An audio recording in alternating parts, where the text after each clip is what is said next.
MP के वित्त मंत्री जगदीश देवड़ा ने डॉक्टर मोहन यादव सरकार का तीसरा बजट पेश कर दिया है। बजट पेश होने के बाद पक्ष और विपक्ष की प्रतिक्रियाएं भी सामने आ रही हैं।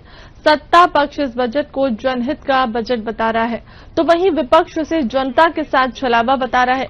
बजट पर प्रतिक्रिया देते हुए पूर्व कृषि मंत्री सचिन यादव ने इस बजट को निराशाजनक बताया है। उन्होंने कहा कि एक तरफ जहां कर्ज पर सवाल खड़े किए हैं, तो वहीं दूसरी तरफ कहा कि युवा तो अब भी बेरोजगार है। सरकार केवल किसान कल्याण की बात करती है, लेकिन अमेरिकी समझौता किसानों के लिए मुसीबत है। पूर्व कृषि मंत्री सचिन यादव जी हमारे साथ हैं। यादव जी, युवाओं की बात भी बजट में की जा रही है और कृषक कल्याण वर्ष की सरकार मना रही है, तो मुख्यमंत्री का, वित्त मंत्री का यह दावा है कि किसानों को बहुत फोकस इस बजट में किया। आप क्या कहेंगे?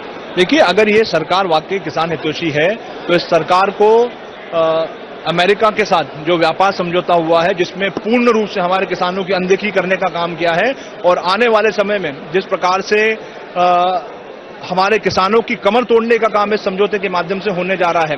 हमारा वो किसान जो पहले से ही बढ़ती हुई लागत मूल्य के लिए संघर्ष कर रहा है, अपनी फसल के उचित मूल्य के लिए संघर्ष कर रहा है, उसके लिए एक बड़ा संघर्ष इस व्यापार समझौते के कारण और एक पैदा हो गया है। तो ये सरकार को चाहिए कि इस व्यापार समझौते को निरस्त करने के लिए एक प्रस्ताव इस सदन के माध्यम से केंद्र सरकार को भेजना चाहिए। जहां तक नौजवानों की बात है, नौजवान आज भी दर दर रोजगार के लिए भटक रहा है। बहुत सारे नौजवान साथी हैं जिनके इंटरव्यूज हो चुके हैं, जिनकी परीक्षाएं हो चुकी है, लेकिन आज तक उनको ज्वाइनिंग लेटर नहीं मिल पाया, उनको सरकार रोजगार नहीं दे पा रही है। सरकार ने दावा किया था कि 2 करोड़ रोजगार देने का काम सरकार करेगी, लेकिन वो वादा भी सरकार पूरा नहीं कर पा रही है। एक नवाचार की बात कही जा रही है कि रोल ओवर बजट है, यानी पहले समस्या क्या थी कि एक वित्त वर्ष और पूरा बजट नहीं तो बीच बीच में अनुपूरक और तमाम उठापटक करनी होती थी। तो रोल ओवर बजट इसको कह रही है। सरकार कहती है कि नवाचार किया है, 3 साल का जो है रोड मैप तैयार कर दिया है बजट में। आप तो इस बात को ही नकार रहे हैं कि वित्तीय वर्ष 2026-27 का ही रोड मैप नहीं है। देखिए, सरकार कितने भी तरह के दावे और वादे कर ले, लेकिन इनके दावे और वादों में जमीनी जो हकीकत है, इनकी हकीकतों से बहुत परे हैं।